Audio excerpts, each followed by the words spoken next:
sisi. Uthi uyazi ukuthi uwena owathatha imali. Yebo sisi. But izinto ezenzeka throughout-ke sonke leso sikhathi uthula uyazi ukuthi wena uthatha imali. Sisi imali ngangiplan ukuthi ngizoyikhokha before mama. Ngiyaboshwa mina, ngiyaboshwa. Uyazi wena kahle ukuthi wena uthatha imali ngenxa ye-boyfriend. Ngiyaxolisa sisi wami. Ujike lapho futhi uyathula ngikuyimanje ngihambe ngitata ngihambe ngihlala emzini yabantu. Ingakho sengifuna mina ngihambe ngiboshwa ngiyodla amanqine ezinkukhu lapha nemqala yenkukhu wena udla amasaladi la ekhaya.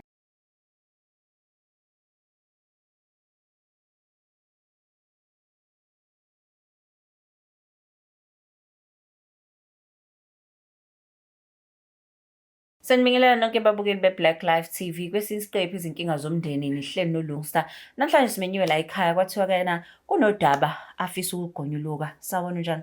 Ngiyaphila sisi njani? Ngiyaphila. Ngicabangela ababukeli be-Black Life uzisho igama. Sanibonani babukeli, igama lami ngu-Amanda wakwaNgcobo. Amanda Ngcobo. Yebo sisi. Unjani-ke Amanda? Wabiza imfihlo. Ngiyaphila. Wafuna ukugonyuluka usamncane ngakho unenhlambuluko. Hayi, kuyadingeka ukuthi umuntu ahlambuluke. Sinemfihlo nje kade ngiyibekile isikhathi eside manje sengifisa ngathi ngayihlambuluka ukuze ngizokwazi ukubuyisana nodadewethu kanye nomndeni wami. Okay, iqala kanjani? Kwenzakalani? Shuthi ukuthi uDecember lo last year umama bekade idlala istokfela namakhosikazi. So nje ngoyunyuso imali bekade ihlala kumama ke umama uTreasurer. So ngine boyfriend. Boyfriend wami uboshiwe sekuna 5 years eboshiwe. So ube ne chance ukuthi angakwazi ukuthi aphume ejele but bekade edinga imali. Imali engango 50,000. Okay. So uke wangifonela ke besiloko sikhuluma ke and kuthe ngoDecember mengibona imali amakhosikazi elethile imali since ade bedlala istokfela ngase ngabona ichance ukuthi nansi imali maybe ngayiboleka isikhashanyana ngaphandle kokuthi ngitshele uma because umuntu wami lo udinga imali fast and uma ngabe ephuma uzokwazi ukuthi ayibuyise lo mali sheshe sikhokhe before ukuthi umama azabone. Bese bosho 5 years? Yes, bese bosholele. Angizanga. Bebosholeni? Kwaba ne-incident wabalwa ngoba khona umuntu olimalayo waze washona so yena watholakala kwi-crime scene. Oh, okay. So manje wena wabona u50,000 kamama westokfela. Yebo. NgoDecember ikhathi zokuhlukanisa. Kwakuyisikhathi sokuhlukanisa? December early nje babe sebeqoqa nje bolokuqoqa kwama last years. Okay, so wayithatha kanjani ke wena imali? Ekhaya babengekho bonke since ku-December nje kuba busy angithi uyazi kiswe ingane emabhishi kuthengwe igross abone impahla zokugqoka. So kwenzeka nje ukuthi ngisele ngedwe ekhaya and imali isikhona isela since nosuku lokuthi ihlukaniswe laliseduze. Nomama wayengekho ngathola ichance ke ngihamba ngase ngibonile ukuthi ubekaphi ngafike ngayithatha. Wasubonile. Okay, and then wawushonisa phi ku50,000? Ngahamba ngayisa la ethe kumele ngiyise khona umuntu wami ngafike ngamnikeza ke kwenziwe iprocess yokuthi akwazi ukuphuma ke nami ngethemba lokuthi uma ephuma ke immediately nje mephuma wayethe imali sokwazi ukuyibuyisela. Immediately uchaza ukuthini ngoba phela angithi kwakuseseduze ukuthi ke bahlukanise omama. Wayethe ngosuwayezophuma ngalo because usuwayezophuma ngalo alizoba before vele ihlukaniswe. Okay. So wena bethe ngeke azalala singazange usihambe soyilanda because kunemali vele ayithe uyishile uyisteshile somewhere. Ngeke sihambe soyithola. Sewukhokhiwe ku50,000 la kuthiwa mboshiya khona kwenzakalani? Ngukhokho 50,000 ngihlale ngilindele ukholo ukuthi uzongifonela ke ukuze sizokwazi phela ukubuyisela imali kamama. Hayi ngiyamfonela umuntu angisamthola efonini ngiyamzama ukumWhatsApp it's like usengiblockile it's like nje vele wanyamalala nje ngithi angisazi ukuthi ngizomthola kuphi ngihamba ngiyala ehlala khona ngifuna abangani bakhe even nalabantu abade ethe ngihambisa imali kubo bonke angisabatholi. Awusabatholi? Yeah. So till today I mean sekuJuly manje. Yeah. Awukazi umthola? Angikaze ngize ngiphinde ngimthole wabaleka nje kanjalo no50,000 ngasala ngena mndeni mina. Okay, and then ke bayabuya phela ekhaya iphi imali? Bayabuya ekhaya umama uyafika kuyachecka ke as usual check into zakhe then shuthi nje nami ngenza iphutha kwakho into engiyiwisayo izokwenza ukuthi ajump ukuthi ayibe khona umuntu othintile lapha angibize ke abuze since bengikhona ekhaya ngisho ukuthi hayi mina mama angikaze ngize ngenze lutho. Usisi wami umbali bekade khona naye ubekwayi nibuza mina ngedwa uyazi mina mama ngeke ngize ngenze into enjalo. Futhi angaze ngize ngiyindawo ngabe imali ngithathe ngayisaphi mama futhi ngimbonile mina umbali akekho kumanje ukhiphile ingane zakhe imali uthathe ukhiphe ingane zakhe kwacaca ukuthi ke uma ugcina ukholela ukuthi imali ithathwe udadewethu uMbali. Why kube lula ukuthi uma wakho akukholwe? uMbali vele untombazane ohluphayo vele. Sami uyahlupha, uthanda ukugrova, uthanda ukuhamba nabangani, uthanda impilo nje high. And ukuseke wayithatha imali before yamama. Yeah. So usebuyile kudadewenu. Uma wakho phela msho wayesemlindile. Yeah, kwashuba kakhulu mangabe esefike usisi nje uma wayesengasafuna ukuzwa lutho wayengakhuzeki. Wayefuna nje ungathi nje ngambamba amdidele khona la ambulale khona lapho ke. Kwazama ngisho ukuthi ukukhuza umakhelwane ke intava la yenza umama agcina sefonela amaphoyisa wathatha waboshwa. Wahlala isikhathi singanani ejele? Uhlale inyanga I think. Yeah. And then mase phumile uma wakho akwazi ukusamxolela. Akaza ngasamxolela usale semxosha nje. Wathi ucela amphumela la ekhaya because into angaqala ukuyenza leso yenziwa kwesibili. And akasamthembi ngalutho la endlini. Useyalokha ngisho ukulokho even emini sihleli sokhona because akasamthembi udadewethu wamxosha nje wathi akahamba. So uhlala phi manje? Uhlala nomngani wakhe. Uhlala nomngani wakhe. Uhlala. Wena lapho uzizwa kanjani ubona usisi wakho exoshwa? Ekuqaleni ngangizitshela ukuthi into ezosheshe iphele since imali nami ngiloko ngiba nethemba lokuthi hayi mhlawumbe nisazomthola lo muntu but sengiyabona ukuthi ayibo manje sekuphela isikhathi eside angimtholi anginaplan ukuthi ngikhokhele imali mhlawumbe ke noma ngihambe sikuyena uMbali ngithi sisi wami ngiyakusiza nansi imali hambe uyikhokha kumama noma wazi ukuthi awuyithathanga. Amaqhinga nje asengiphelele and inhliziyo yami isibhlungu because ngiyezwa ukuthi la nalahleli khona nje abasamdingi. Kamnganakhe umngane wakhe akasamdingi nawe usefuna ngisho ukumxosha so nje ayi nami ngifuna ngathi ngamtshela lento ngiconfess kuye sikwazi ukuthi sixolise aphinde abuye ekhaya. Okay, and then ke uma wakho yena wakhokha kanjani ke ukuthi akhave phela lo 50? Abangazakwazi ukukhokha naye nje umama le emphakathini useyinto engelutho nje kwabanye abafazi. Umndeni wethu nje ubuya njengomndeni oyihlazo. So ngoba uthi ufuna ukuhlambuluka kusisi wakho ngikuzwile uthe uthanda ugroove but umuntu onjani? Umuntu onothando onenhliziyo enhle. Besinakuthi nje sihlale sixoxele nje naye kube mnandi. Yes. So manje ke after i-experience labe nayo nama siblings uzile kwena ezokhuluma nawe zama ukuchazela ukuthi kena akayenzanga ngempela lento wena wathini? Wayezama ukusho even umama esakhona esho ukuthi uyasisi wami ukuthi bengenzi ngiyithatha imali ngicela ungikhulumela nomama ngicela ungixosele uyazi umama uyakuthemba wena. Kodwa ngoba nami ngangisathula ngaso sikhathi ngingazi ukuthi ngizowenza njani ngavele ngathula nje ngabuka umama enza yonke into ayenza. Okay, so ufuna ukuhlambuluka kudadweni. Yebo ngifuna ukuhlambuluka. So uya understand ukuthi noma wakho uzoba nalokho ukuthi hawo Amanda wathula wangibuka ngixosha udadewabo ngimfaka nasejele kanti uyazi ukuthi uyena othathe le mali eyokhipha indoda esihlale 5 years ejele. Yebo ngiyazi ukuthi umama uzophoxeka kodwa ngiyathemba ukuthi ngoba nesikhathi sesambili kwayini usaxola mhlambe umoya uzokwehlika umoya. Okay sizomlanda udadweni lapha ngaphandle uzomtshela lolu daba lolu lushoyo asithembe ukuthi ke na ngeke kube kubi because wamngenisa ejele mhlawumbe ukuxoshwa ngcono experience yasejele like wakwachazela ukuthi lo 1 month bekunjani ejele. Bese nginamahloni ngisho ukukhuluma naye bese ngimbalekela nje kwamina ngiyabhaka nje. Usisi wakho omdala noma mncane? Mdala kunami. Mdala kunawo. Yeah.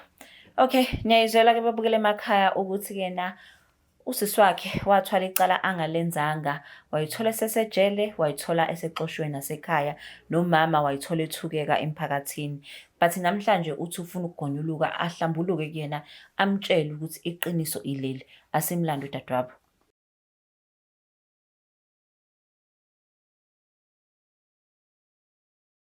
Ake sesibuyile babukele emakhaya sesibuye naye usisi kaAmanda.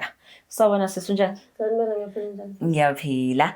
Igama lami nguLungsta wakwa Black Life TV. Kuhlelo lithi inkinga zomndeni la kwenziwa khona inhlambuluko. So ngimenye usisi wakho omncane la wathi ucela sisondele. Igama uba? Umbala kaNgcobo. Igama uMbali. Okay. Before ngimdedele abike udaba lakhe ngisacela ukwazi relationship yeni njani? No sisi wami. Siyazwana kakhulu. Siyazwana nje kakhulu. Siyaxoxa. We go out nje yena umuntu engispend isikhathi esiningi kakhulu naye. Especially la ekhaya ngoba yena ongilamayo. Okay. Intombazane ekhona. Okay. So nje into ey'ningi ngizenza naye and yeah. So ungasho ukuthi ride or die yakho. Yeah, she is. Okay. Amanda, awutshela usidadweni ukuthi siwusibizile. Alright sis wami. Ngi-right kwa-serious pho manje. Uyazi ngiyakuthanda ngithi. Ngiyathanda nomntama. Okay, so kunento engifuna ukukutshela yona. Kade engidla nje sonke lesikhathi mayelana nento eyenzeka ngoDisemba la ekhaya.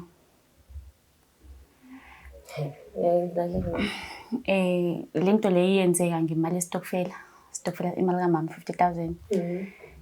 Bengifuna ukukwazisa sis ukuthi ngiyazi ukuthi akusiwena wathatha imali. Ubapho Amanda? Imina sisi wathatha imali. Ngicela ungadina sisi wami. Ngizokwazi Ngizokuchazela ukuthi kwenzakalani. Uyamazi umuntu amangisile behlezi sixoxa ngayo baboshwa. Usiya. Ngiyamkhumbula. Yebo bayedinga imali eyayifast nje sisi wami akwakumele ukuthi ngimsize ayikhokhi.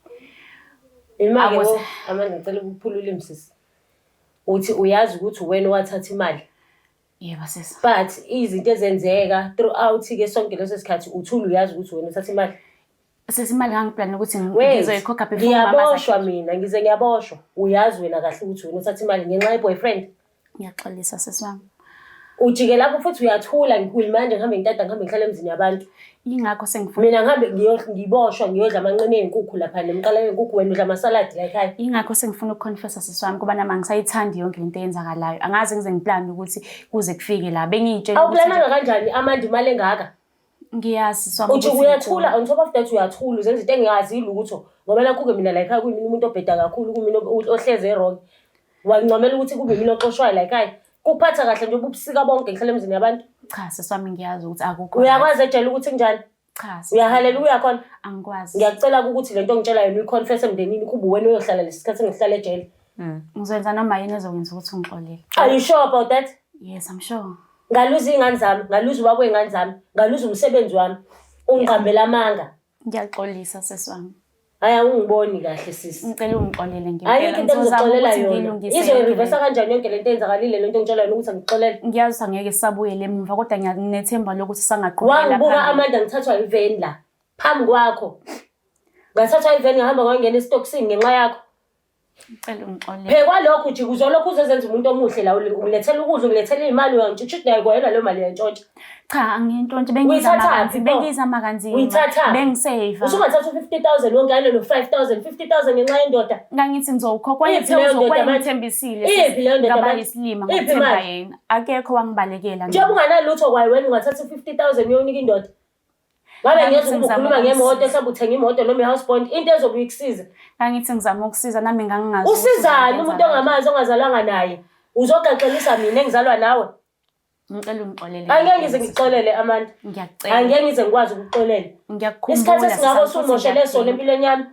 Ngibuyele emumva mina manje ngiyiphara la emgaqweni. Ngiyinhlekisa kubantu. Uma ethukwa phambi kwakho abantu la. Kanti uyazi wena ukuthi indaba ingaka. Ngiyaxolisa. Hayi ukhohlakele sisi. Ukhohlakele.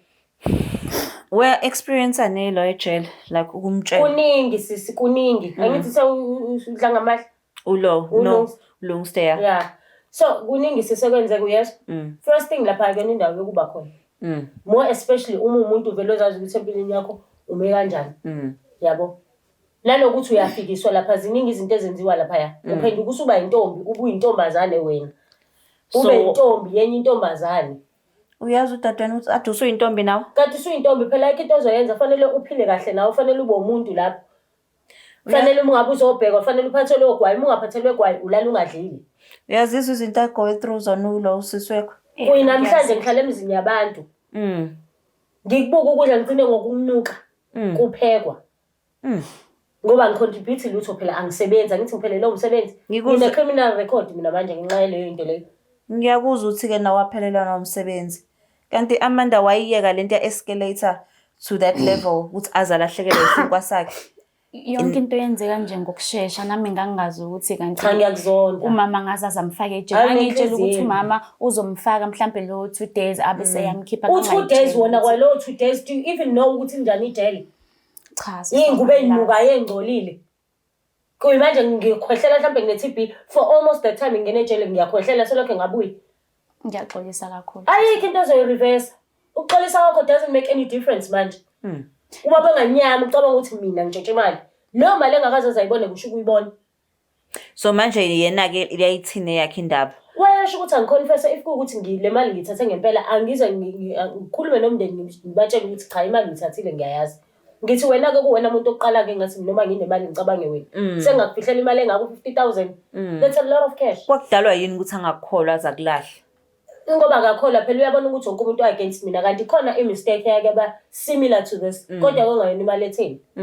Kwasho ukuthi nami ngidinga ngoba khona izinto engafanele ngiyilungise. But ngakwazi ukuthi ngiyibuyise ngoba sekubonakalile ukuthi vele imali ayikho futhi nakhona kwangakona ukuyintshontsha as such ngoba ngangiyicelile wanqaba uma. So ngase ngayithatha ngamtshela futhi eseyibuza ngaconfess ukuthi ngiyithathile but ngizoyikhokha. So isalary yami ya 2 months angizange ngize ngibe nayo. So wayikhokha. Yes. So manje ke uyangixaka ke usisi lo umfana ngamazi. Umuntu osejele. For more than 5 years if I'm not mistaken nomuntu akhuluma naye ekhuluma ngayo esejele. Nithandana esejele noma uthandana naye ngaphandle? Sithini isitori sawo? Mina isitori ngisazi ukuthi nje unomuntu wakho osejele. Kunomuntu wakhe vele lo usiyange yazi ukuthi siyaba kubathandana esikoleni. Okay. Ngoba i-relationship ebakhona yaphinde yaphela wanyamalala usiya. Apparently usiyavumba ukusiya la ngusiya usedinga usizo. Bayiqhubhe sisejele-ke manje. Yebo, sayiqhubhe sesejele. But wadelwa udadewenu ngoba esho nje ukuthi ushiya igazi lakho. Usiya ungakaze amthengele kushiya icathulo. What? Toiletries, I'm the one. Ngaqondanga ukudela udadewethu. Yini lepho yakwenza ukuthi-ke na ukhethe usiya? Akaze akuthenga ngisho necathulo. Ngiyamthanda. Uthando lonke lelo lenza ukuthi mina ngihlale ejele. Uyazi kodwa dadewethu nami ubukuze mangabe sikhuluma efonini. Ukuzwa nokwenza that's different things. Ukuzwa nokwenza. Wena ulalela umuntu kunomuntu owenzayo. Shuthi nje ngavumela imizwa icontrol umqondo. Hayi awusile kwa wena. Uyafana nosiya wakho. Uphi manje? Uphi njengamanje ke no 50,000. Ake uzokungisize-ke bandla ubiza uma wakho ubiza i-family meeting ubachazele yonke lento ongitshela yona njengamanje.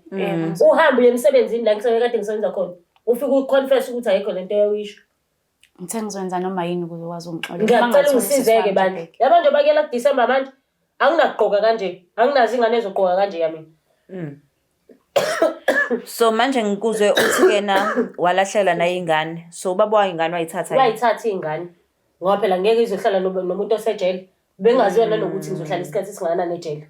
I-relationship noma wakho yena wakhuluma ngapha amazwi. Bezwana uma kakhulu. Because even ngisho lezi zinto zakhe ze-stockfela I was in charge as well. Yabo. Nakhona kube khona la ngimsiza khona. Nje noma phela nami ke benguye ngibona imali yazi ukuthi imali usuyibona live ukuthi uvele ubuye ucabangele imanje. Qinisile. But for effect ukuthi kwangiphila inhliziyo esethukwa umakhelwane as if imali uyayazi ngempela. Engayazi. Ngiyaxolisa. Nokhuleka. Ngiyakhohlela okungapheli manje. So excuse me. So yeah, uma ngambona ukuthi okay kulokuqala she did forgive me but yabo manje ubebona ukuthi kushuthi ngemphinda ngento eyodwa and imali enkulu kangaka. But kena akabonanga yini ukuthi ekuqaleni walivuma icala lakho and this time uyaphika. Kodwa sisi into engiyibukayo nami as umzali. Njengoba nginezingane. Ingane ngeke vele ithi confess lokuqala okwesibili obviously ngiyona. Noma ngabe ithi confess lokuqala okwesibili showcase iyona phela ngoba ike yawenza eqaleni. Futhi ubekuyena obebuka wonke ama movements ukuthi imali bekwapi yonke into eyenzakalayo isigebengu esikhulu lesisasekhaya. So manje ke ngoba usuyalazi udaba uzizwa kanjani ngodadweni? Angikho right okwamanje sisi. Angikho right ngifuna ukuyisela impilo yami emumva akwazi ukuthi akhulume nefamily yonke ayitshele ukuthi kwenzakalani. Atshele nomama laba bestokfela angigcini lapho. Atshele umama bestokfela asho emsebenzini ngoba phela emsebenzini angisathembakalile even esikade ngeke ku-management. Kwaphela kanjalo. So if befuna ukumphosa ejele naye angeke ngikuvume ngoba i-experience engitholile ejele nami ngeke ngifisele omunye umuntu. Kodwa ubuhlungu usebona kuyimanje la ngihlala khona. Uyazi ukuthi umhlele emzini nomuntu kushudlula. Uyabalela ugeza ngensipho yala ekhaya. Wenza ukuthi uphaka kangaki. Yabo uncamela ugcina ungasadli. No, I understand. Uncamela ungabusenza lutho ngoba awunawo amandla awunamuntu okusupportayo. Ngecala ongalazo ngalenzanga. Amanda, uyazi usisi wakho izinto agowe through zona ejele? Yebo, ngiyazizwa. Uyamuzwa uthi-ke na ngendlela ade ku-hectic ngayo akafuni wena uye khona. Yebo, ngiyazizwa. Ulolo kuthando. Hayi lento yasefonini. Wow. Uthando ukuthi athi wena you put me through hell kodwa ngifuni wena u-experience lokho. Buku uyakuvikela nasebubini. Yebo, ngiyezwa sisi. Ufisa ukuthini kuyena? Ngifisa ukuthi ngiyaxolisa sisi wami. Ngiyafisa Uxolisa vele awuthengi umlomo nje. Uhlezi uyemela ukuthi uyaxolisa. Uzukuplana. Uzukuthatha uzubona ukuthi okay na i-chance ngiyakuthatha. Awusacabangile omunye umuntu koseceleni. Ngiyafisa awusacabanga umanje ngoba ke omama abakhuluma kangaka-ke laba bazibala ngasekhaya. Yeah. Kwakuthini kwena-ke sekuthiwa yena kumzali wakho? Uyakubona-ke kwami-ke mhlawumbe vele mina ngeke uzongithathe nothisi. Kwakubuhlungu kakhulu. Kwakubuhlungu. Ubona ngathi kwakumnandi. Uke wamtshela yini imali into engitshela yona mina manje? Naye mase ngithola ithuba lokukhuluma naye nje ukuthi angibize i-family meeting ngizomchazela konke ngizomtshela ngiyacela usize by weekend-ke bandla. Nakanjani ngizokwenza lokho. Uphinde ufonele ubaba wey'ngane zami mina ngikwazi ukubona iy'ngane zami. Angisakwazi ukukhuluma ney'ngane zami. Angazi nokuthi kwenzakalani empilweni yey'ngane zami. Ngizoyilungisa. Ngoba ngiyisikhothe omkhulu ontshontshe iy'mali. Ngizoyilungisa mina sekhaya. Waze wangigila. Waze wangimoshela impilo. Waze wangibuyisela emumva empilweni. Ngiyaxolisa mntasekhaya. Ngixolele kakhulu. Ngeke ngize ngixolele angakazi ukuxolela bandla. Ngithanda impela kodwa waze wangiphula umoya ngingalindele.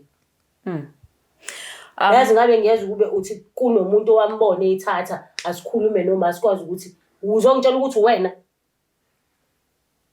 Hayibo, hayi cha bengakulindele ngempela.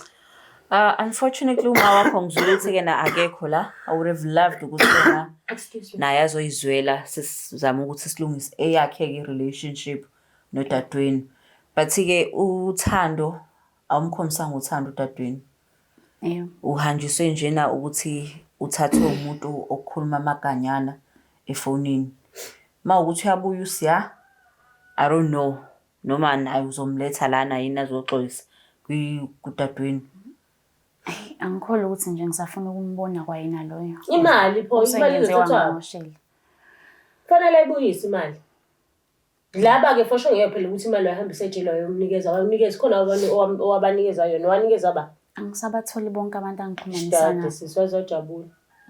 Umother Teresa wena, phisana ngo-50,000. But-ke kumnandi usuyalazi iqiniso. Nawe usuzokhululeka futhi nabasekhaya sebezokwazi baxolisa kufanele baxolise. I hope kena nomuntu wakho nisazokwazi ukuthi nilungise izinto nasemsebenzini lokho kubalekile kususeke nale flag ye-criminal record ukwazi ukuthi uqhubeke ngempilo yakho. So please uyenze le family meeting ubize umndeni ulibeke udaba lakho ungabeki usubaleka. Yeah. Izovela lento lena usisi wakho will have every right ukuthi ayithathe ayikhombise umndeni mawukuthi kena ushintshe ingqondo yakho. Of which I don't believe ukuthi kena ufisa ukwenza kanjalo. No.